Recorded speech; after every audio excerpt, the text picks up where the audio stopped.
Hey everyone, Jeff McErlain here, and I'm super excited to bring you the interview I did with my dear friend and guitar legend, Robben Ford. In this interview, Robben's going to talk about his new record called Pure. He's going to talk about each song individually, what the inspiration was for each tune, who played on it, and other great insights into the record. He'll also get into his Guitar Dojo, and we're going to have some really cool conversations about music and improvisation in general. If you like this video, I'd ask you to subscribe to my channel, hit the thumbs up, and the notification bell. All right, so let's get to the interview with Robben Ford. All right, man. So thanks for joining me today. Always a pleasure. Yeah, man. Congratulations on the new record, doing really well. I guess. I mean, yeah. Well, you know, it started it's on the Billboard, blues right? chart at #1, which was nice. Nice to have, right? It's great. So I just want to ask you a bunch of questions, man. So let me get this camera right. So what made you want to do a instrumental record? I know it's been since Tiger Walk since you've done your own instrumental record. Yeah, that's right. Well, the last couple of years here in Nashville, which of course include the lockdown period and all of that. Prior to that, I was producing, which is why I came to Nashville. Mm-hmm. I had produced a young guitar player named Daniel Donato right at the very end of 2019. Right. And was really happy about that, It was kind of the maiden record. Pardon me? and my record, too. Well, that was a couple of years before. Yeah. Right. That you and I did that, and I thought I was, going to be a record company. Mm-hmm. And so just as time went on, being a record company seemed a bit too much. So I transformed it into a production company. Yep. And I actually found some funding, and I produced Daniel's record. And then I started producing John Jorgensen. We were in the studio. We cut the album. We cut all the tracks. Right. With a great band, Sam Bush was on mandolin. I mean, all these other guys. I don't know that crowd, Right. The bluegrass crowd, Flat Pickers, and all those dudes. I don't know who they are, but they're sure great. The heavyweights. Yeah. Sure. Yeah. Had just a wonderful band, and then and I was also kind of in pre-production for Paul Franklin, mm-hmm. the great steel player. Paul had just been inducted into the Country Music Hall of Fame, and he'd never done his own album, like ever. Wow. And so I said, "Hey, man, you want to do something?" And he was like, "Yes." So we were once again like in pre-production, and so I was writing for Paul. And instrumental music, Mm-hmm. I had just done, John was working on John's record, instrumental music. And just before that, I had cut an instrumental record with Bill Evans, the tenor player. And that was the second instrumental album I'd written a bunch of music for and recorded with Bill. So I was really on this, instrumental tip. It was really about the instrument, Right. Guitar, and of course, in Paul's case, steel. But that's where all my writing was going, mm-hmm. and that in particular, and just digging playing the guitar, writing on the guitar. Mm-hmm. Was really looking forward to making that record with Paul, because I didn't play on John's record. I was just producing. But we will do this, going to be playing with Paul. Vince Gill is in on the project, and we're probably going to cut it at his studio. Awesome. Early next year. And, so I'm around great players, and it's all about playing. So COVID hits, these projects go away, for the time being. And I have nothing to do. So I'm like, I'll produce my own record. Right. First thought, produce my own record, make a record. And the energy was just all in this instrumental thing. It was all about, writing instrumental music, playing the guitar. And so I called up the label and I said, first of all, are you ready for me to do another record? They said yes, and I said I'd like to do an instrumental record, and they gave me the green light, you know. It's great. So I started writing and recording and made the record over a maybe 5-month period of time. Right. Because it wasn't the usual write a bunch of songs, take a band into the studio, you know, track for 4 or 5 days, and then start the overdubbing process. In this case, I did it, you know, the songs were written over time and recorded over time, overdubbed on over time, you know, at different times, you know, and so that was the reason for the instrumental record. Well, it sounds it to me like there's so much more production involved in this record than your previous stuff. There was precedent for that. In my last record was called Purple House, and we made that record over a period of time. We did track it, you know, in 4 days, and then I brought the band back one more day, like a couple of weeks later, because I just wasn't happy with the particular track that we had cut. And we've discussed this a little bit in the past, but you know, I've always made my records using my Dumble Overdrive special amplifier. Right. Every record I've made since Talk to Your Daughter on has been using the Dumble Overdrive special. So when we got into Purple House and we were doing it in a smaller environment, Casey's studio, which you've been to, we overdubbed there on your album, but we tracked there at Casey's, you know, and I couldn't get a guitar sound. You know, we had the Dumble in the closet, you know, with the cat food, and you know, and the pantry, laundry room. And the room wasn't the problem, you know, per se. Right. It was indeed the fact that it's big and loud. Yeah. And everything else was being cut small and not loud. And so, you know, when you have this palette, you know, I mean, the palette, you know, being, you know, your foundation being recorded in a certain way, you can't necessarily introduce a different way of recording, you know? No. If it's recorded, everything's recorded at low levels, something is loud, it just doesn't fit, you know? So that began a real journey for me in terms of learning how to record with smaller amplifiers. The Dumble appears on 3 songs on that record. I used the Dumble on White Rock Beer.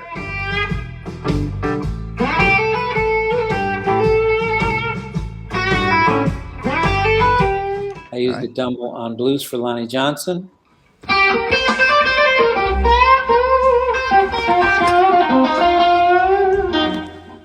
And I used the Dumble for the solo on Dragon's Tail. So the rest of it, I was using the little Walter. And it's a 50-watt head and a single 12 cabinet. I would say the main reason why it really worked was because, you know, everything else was done one instrument at a time. Yeah. And so we were creating a larger environment where the Dumble could live, you know? Yeah. We created the whole environment. It wasn't, you know, these things were all recorded in this small room. We could make it as big or as small as we wanted. Right. So how did you do that? Like, when you mean created a whole environment, what do you mean? Well, if you know, you can have, if you cut something dry, you know, through reverbs and you know, room simulators. Gotcha. Okay. You can put it in a large room, small room, medium room. I understand now. Oh yeah. Okay. Yeah. So yeah, cutting everything dry and leaves you all these options as to committing to this recorded amp guitar room sound or something like that. Yeah. Cool. Right. Yeah. I mean, it is amazing. Yeah. And I have to pat ourselves, Casey Wasner, you know, my co-producer engineer. I think we did an amazing job of making the record actually sound great. It doesn't sound like a digital production. You know, all those things, everything sounds to me very musical. You know, like we really pulled it off, man. And it's really lively. I think it's a vibrant sounding record, and yeah, Hmm. I know what you're talking about. Sometimes, well, Casey's really good too, so that Yeah. adds. He knows his gear, he knows his studio really well, and I think Hmm. another part too is like he's your good friend, you know, and that really helps the environment of the whole thing. You can take time and bounce ideas off each other, but it Yeah. sounds really good. And I think, I mean, I love the record, and I know all your stuff, and I think Thank it's, yeah, I think it's fun too. Like there's a nice energy to the record. I think you. that Hmm. comes through. Thank Uh, you. it sounds like you're having fun, Hmm. Oh like if boy. that makes sense, you know. Now you documented it live on a lot of the stuff on Instagram, which is really cool. Well, the guitar solo on White Rock Pier.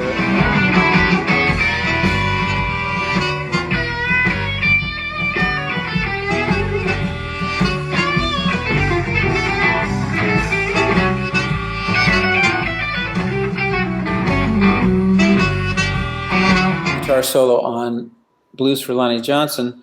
Yeah. We cut them live to Instagram.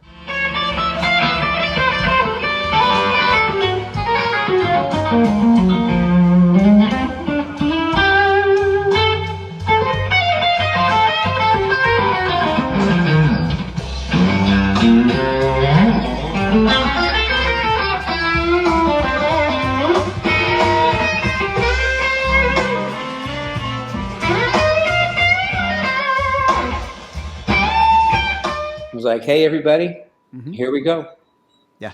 And I mean, I took 2 or 3 passes at certainly White Rock Beer and maybe, you know, a couple on Hmm. Blues for Lonnie Johnson, but they were all documented. I mean, I did them back to back, you know. Yeah.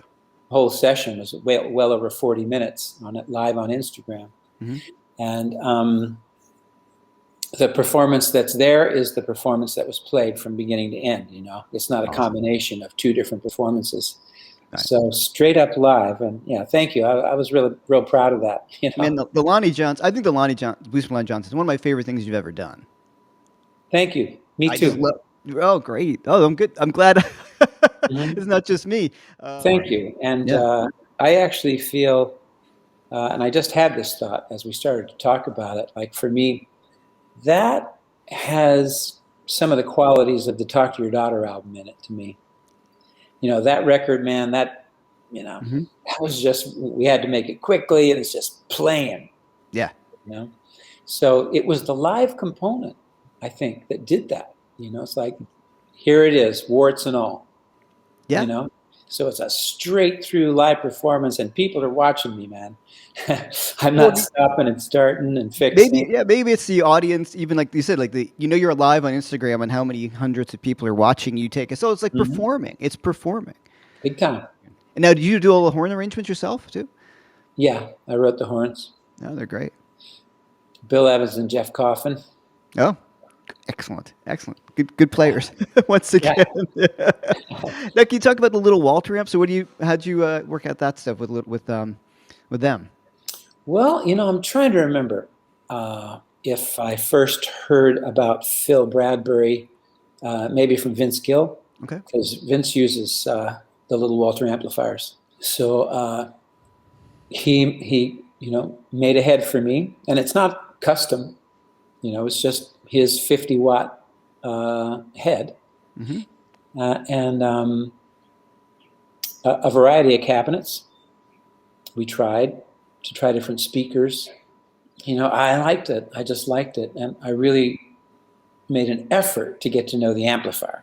You know, Right. because I was really on a mission to get my volume down. You know, Yeah. and particularly for recording purposes, because I do find now when I go out on the road, I want the Dumble, and there's no reason not to have it. No, not at all. But for smaller venues and for certainly for recording, it was great. He made a 100-watt head for me, which Okay. I tried. I used that at the City Winery. Right. And there were a variety of reasons why I wasn't quite ready for that. I wasn't totally comfortable. But it really is just a matter of getting to know the amp, Well, that was the first gig you did kind of after COVID. Yeah. And then you do your first gig with a new amp. That's kind of ballsy in a sense. It's like, yeah, you never know the amp until you actually play it live and you figure out that like, oh, Yep. this doesn't do that or it does this, but yeah, then you're distracted and yeah. Yeah. Yep. And that's the way that gig was for me. It was like, oh man, I bit off more than I could chew.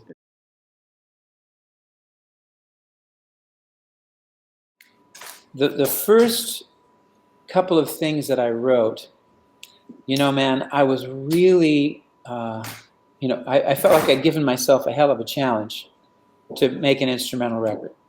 Yeah.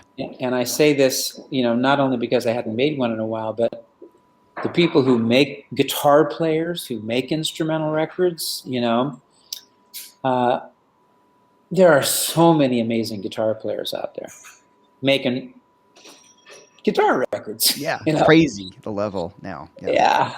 And so I actually felt like I need to do something, that is competitive. And I need to do something that's, new. So the first couple of things I wrote were Pure. And Pure is based, I should say the improvisation is based on an Indian scale that I took from a raga that I liked. And I liked that scale, so I figured out the scale off the recording. That wasn't that hard to do. Okay. And but the melody itself was written absolutely just kind of spontaneously. I didn't have a scale in mind, but just some sort of tonality ran through my head as I was playing it, So that's not the Indian scale, and I don't know what scale it is, and I think it alters a little bit, maybe between a couple of scales. It's sort of like a 1 chord and a 5 chord being played at the same time. So I really liked that melody. I dug it, and and then approached the improvisation when we finally got into the studio using the Indian raga. And is that an oud on that? It sounds. What's yeah. Yeah. The oud is played by a great musician from LA named Jimmy Malise. So Casey and I created the track. We just created a good backbeat with something, and I just put down some synth bass, and basically created the track in that way. Then I improvised the solo, and then I sent it out to Toss overdub drums. Oh, cool. And then sent it to both Jimmy Malise and there's a tabla player on there too. Right. His name is Satnam, and I can't think of his last name. But those were overdubbed after the fact. And Jimmy's just one of my favorite musicians. He's just an incredible musician. And man, he sounds so good on there, It's really fun. So cool. Yeah. So again, definitely one of the first of 2 or 3 things that I wrote was Pure. I think it was the first. Okay. Back to the point of, in the spirit of, I need to do something new and surprising and kind of ridiculous. And I don't know about ridiculous in the sense, but it is new and surprising, and it was really fun to hear it. Yeah. Well, I mean, like I say ridiculous, kind of. I'd always wanted to do something for a long time. I've wanted to do something that was Indian, inspired. Right. So when I say ridiculous, it's like ridiculous for me, almost, Yeah. And also that would have to surprise people. Yeah. So there was actually some sense of, like I was nervous about this record, Mm-hmm. And so that, and then Dragon's Tail, which has that big, twangy guitar line. Mm-hmm. I've not written anything like that before. And it has a drop in it, right? And suddenly gets huge out of nowhere, twangy guitar line, and the third of these initial recordings, balafon. Okay. And that's a chordal melody, Yep. And I think the only other really chordal melody I've ever really written and recorded was the song called Peace that was on the first the first Renegade Creation album. Okay. Where it's just strumming through the whole melody. There's chords running through the whole thing, Yeah. That's hard. So once again, I was pushing myself, I guess is what I'm saying. Right. And then I relaxed. Down a stride, you mean, or? I just went, you know what you're doing. You don't have to impress anybody. You don't have to, if it ain't broke, don't fix it. Right. So be yourself. Yeah. And so that was a nice little psychological shift for me. Mm-hmm. And that's what, I realized. Cut a couple of blueses, man. I'm glad you did. Yeah. And so a shuffle and a slow blues, just straight up. Don't think about it too much. And so White Rock Beer, was the shuffle. Mm-hmm. And I always like to do something with a bridge, with an instrumental piece that's a 12-bar blues. It's just nice to have that little extra shift. Yep. A little change in tonality, a little key change thing. Yeah. And the Blues for Lonnie Johnson, that is just, as I'm sure you could tell, it's just a straight up improvisation from beginning to end. Yeah. We just went 2, 3, started playing, Yeah, great. And the horns were overdubbed. Mm-hmm. Nice arrangement on that, like I said before. And when we get to go, that's got great horns in that too. Mm-hmm. Yeah. Well, we can jump to that. I called Brian Allen, whom you know, the great bass player, played on your record. Some. Nope, not at all. Not at all. We toured with Brian. Okay. Yeah, it was Anton on the whole record. That's right. Yeah. And so I called Brian and I'm like, can you hit me to some drummers that maybe I don't know? And he said, Nate Smith? Moved to Nashville. Right. Really? Mm-hmm. I said, you have his number? He said, yeah, send it to me. I called him up. I said, hey, Nate, are you interested in doing some recording with me? And he said, yeah, absolutely. Great. So I wrote 2 songs for him. Oh, cool. Excellent. Him and mine. Yeah. And Go was one of them, Mm-hmm. So I was thinking of him playing.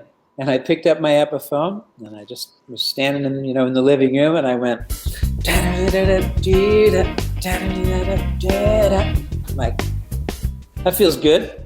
Mm-hmm. It's sort of thinking of James Brown, but also faster. Yeah. Then I think of a lot of James Brown's songs. They got fast and live for sure. But anyway, so just a funky groove, like that. And the song rolled out pretty quickly in the writing, The melody wasn't completed when we got to the studio, and I just kind of played something mm-hmm. and refined it after the fact. And then we added horns. Those were overdubbed. It's Anton Nesbitt on bass. Okay. So that was tracked live. And I replayed the melody that was on the Epiphone, Mm-hmm. But the guitar solo is on the telly. Okay, great. And now that I think of it, I can't remember if I was playing through the Little Walter or the Dumble on that. I think it might have been the Little Walter. And it's not super cranked, It's just plug into the amp, turn up some volume and go, Yeah. So that's the Telecaster, and so the solo was overdubbed. Excellent. I was really happy with that. It's a great tune. Thank you. Yeah. Fun live, Yeah, it seems like it's just a fun tune. I've thought that too. I'm like, man, it's supposed to be fun to play live. Yeah. Yeah. Especially with the horns, if you have them. There's a track that isn't on the album, but it is included in a box set that was released by the record company that has a bunch of pictures and an additional recording. And I'm not sure what all else is in there. I haven't seen it. Right. Okay. They haven't said I it don't to know. me. They just put it out. I don't know what's in there. True. The other song on the record that we haven't discussed is it's called "If You Want Me To," Okay. and that was recorded in studio with the band. And that's Shannon Forrest on drums. Okay. And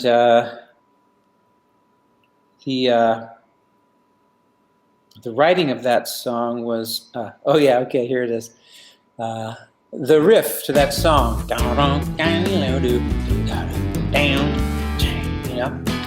I wrote that back in 1979.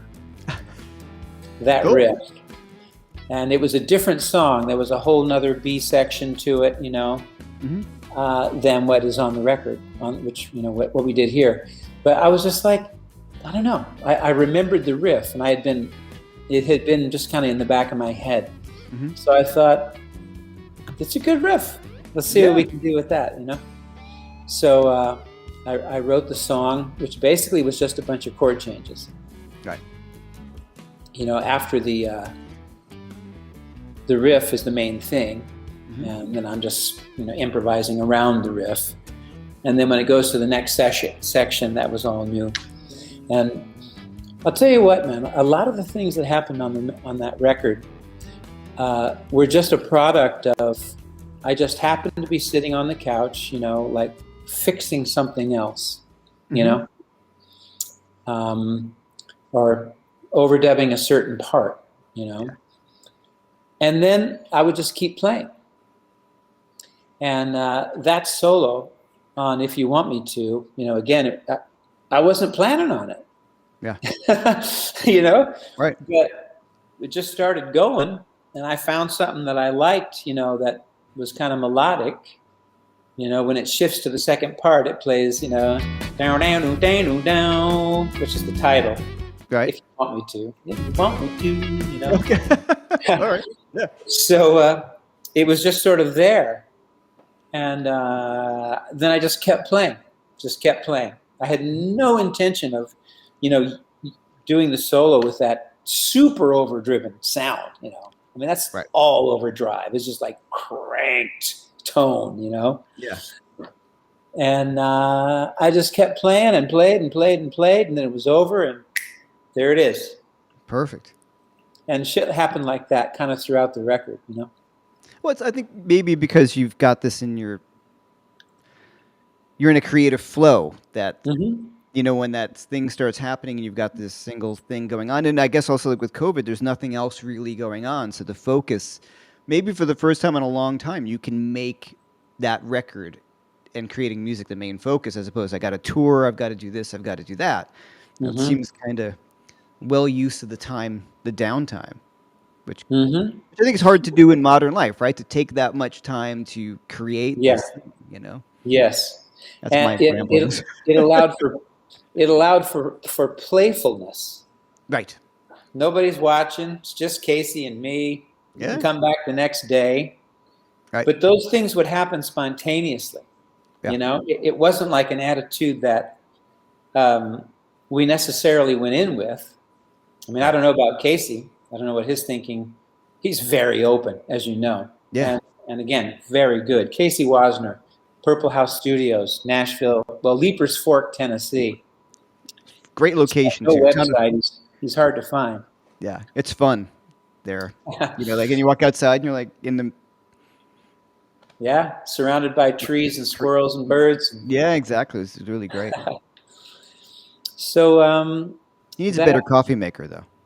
He does. I agree with you. Yeah, I started bringing my own. I don't. Yeah, that's what, I was like. I'll bring an espresso maker next time. Yeah. Good idea. Yeah. But my concentration is I have good concentration when I'm in the studio, and I can focus on what it is I need to do right now. Right. So there's an openness, but then there's this focus. So when these things would happen, again, that weren't planned, it just felt kind of magical because it would happen spontaneously, As we were saying, you have that, you have that freedom. Yeah. But I didn't go in there to necessarily take advantage of it at that moment. Yeah. So it would just kind of go, screw it. Yeah. Like right in that moment, and they just keep playing, And so Well, I when you have think what I'm getting to, Jeff, is that liveliness that you were talking about. Yeah. That's where it comes. That's where it came from. So now you have your online dojo. Yeah. You want to talk about that a little bit? It's really awesome. Sure. Well, thank you. Sure. Yeah, it's robbenfordguitardojo.com. And some of your viewers may know I had the Robben Ford Guitar Dojo channel over on the TrueFire platform. And it felt kind of limited, at least the way that we were initially approaching it. It was lessons, Yeah. and really courses. I presented initially 2 courses, Guitar the Way I Learned It for beginners and then for intermediate. And we started adding to it. But somehow I just felt like I think we can do better on our own. And certainly no offense to TrueFire. They just offered the platform. It's not their gig to promote it. Right. So all due respect there and appreciation. But it was like, I think that we should run with this. Kelly Roberts, my dear friend. She's a graphic designer and great at it. And also, has helped me create content for even the channel, but now the dojo. And we've just broadened the content exponentially. There's so much more we're doing now. I don't know, somehow it just feels better to be doing it on our own. And so we brought over all the assets from the channel, which, the 2 courses, Guitar the Way I Learned It for beginners and then intermediate. I created a whole other course called In the Jam, which is basically how to take very simple jam situations and here's how much more you can do with it. And I have a thing called Riffs, and this is every week. There's a new riff up there.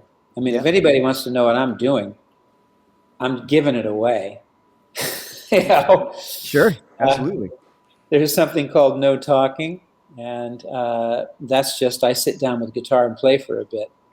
And like these things are instructional, and they're also inspirational. They're meant to be inspirational. Like you can do this with that. Like if you're in a jam situation with somebody in the key of G, here's a whole bunch of stuff you can play. Right. There you go. I've stolen some stuff from those No Talking. Oh, absolutely. And then Tim Pierce did this video that he stole something from that and created a whole song around it.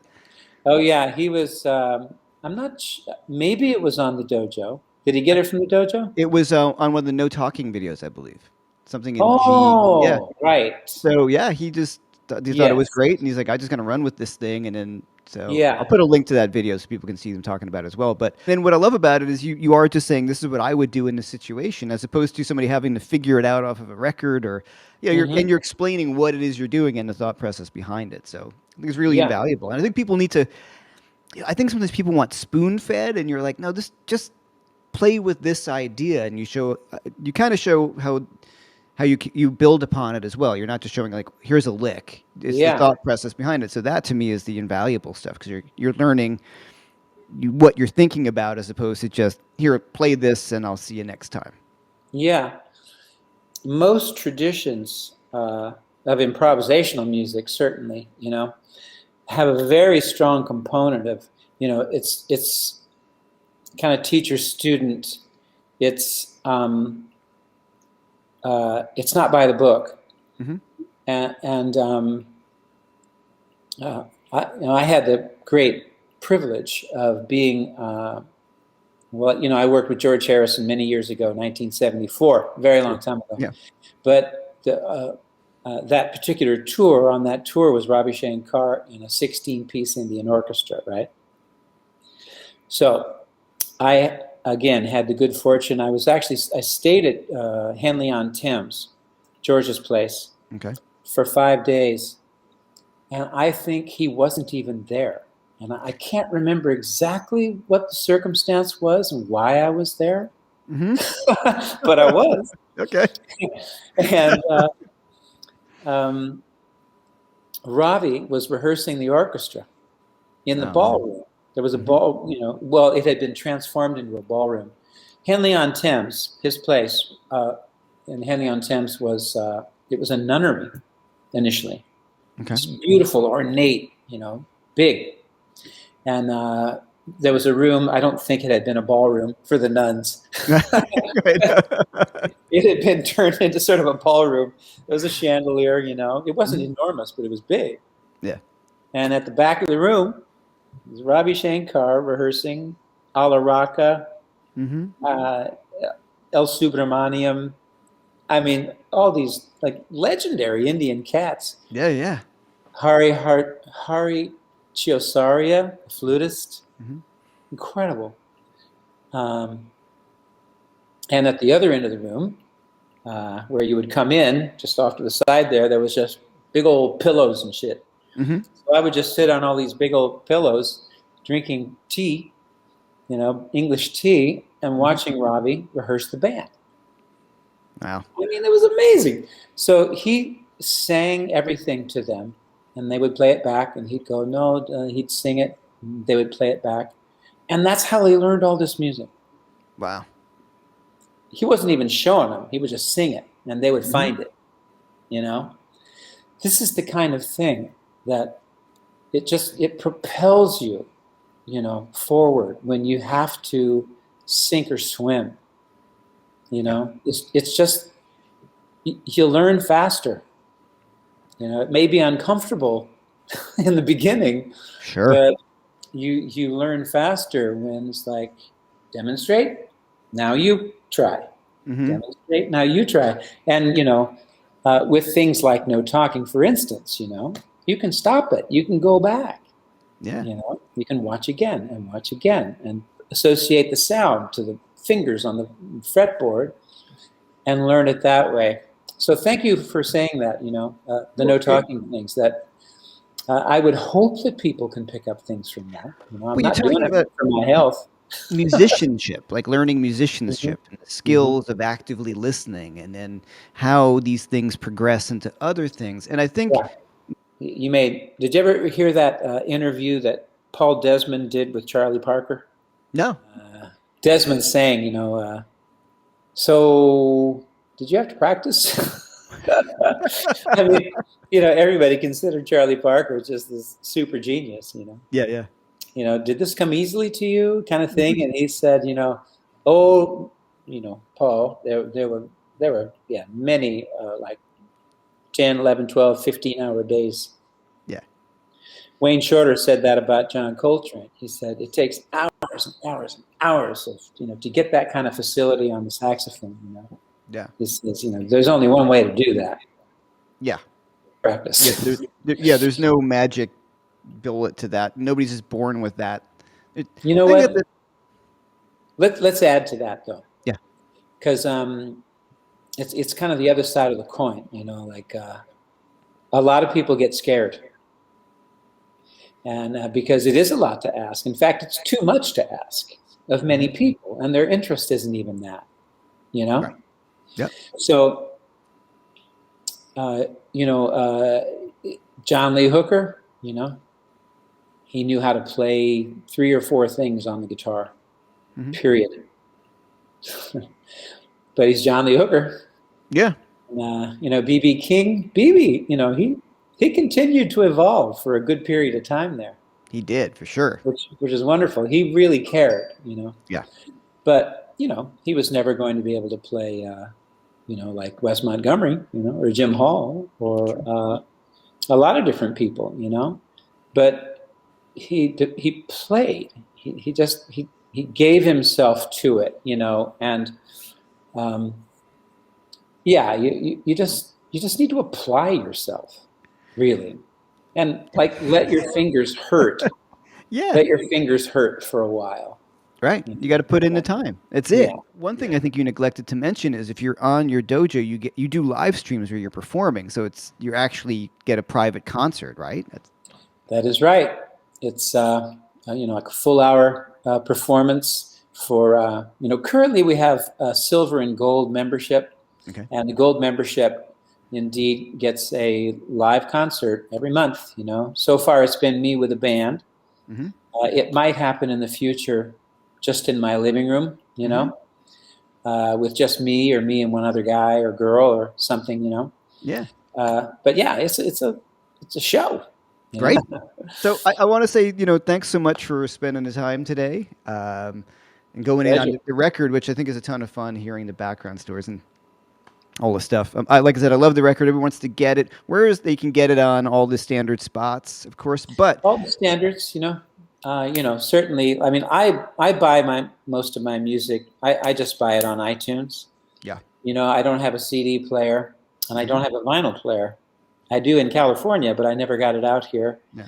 And I'm okay with that. We have a good set of speakers here, so I can listen to music off iTunes on my computer.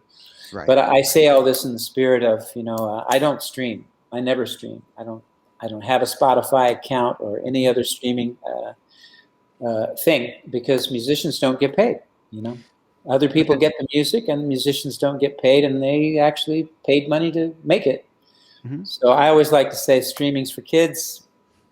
Be nice. Please support. We who are dedicating our hearts and souls to making great music. Yeah. And trying to make a living at it too. Go to Robben's website. You can buy all his True Fire courses. It's a great Mm-hmm. way to support us and him directly, Mm-hmm. because if you buy it through the sites, it works out great for us. And of course, even if you don't use a dojo that much, it's real. If you one of those people, if you like all the things that Robben's done and you love his records, that's a great way to support him. Whether you're super active in it or not, you realize that then you're actually providing the opportunity to make more records, the Mm-hmm. freedom in life to do these things, as opposed to, Mm-hmm. if you like what we do, this is the great way to support us. It's the only way. It's the only way to support. That's true. That is true. Yeah. All right, man. Thanks so much for everything. And Thanks, man. yeah, man. And I'll talk to you soon. All right. Thanks, man. Once again, I'd like to thank Robben Ford for taking the time out to speak with me today. And thank you for joining me for this interview. If you enjoyed the interview, maybe you'd want to consider donating to the channel. The links are down below. Also, check out my website, jeffmcearlain.com, for all my instructional materials that you also may be interested in.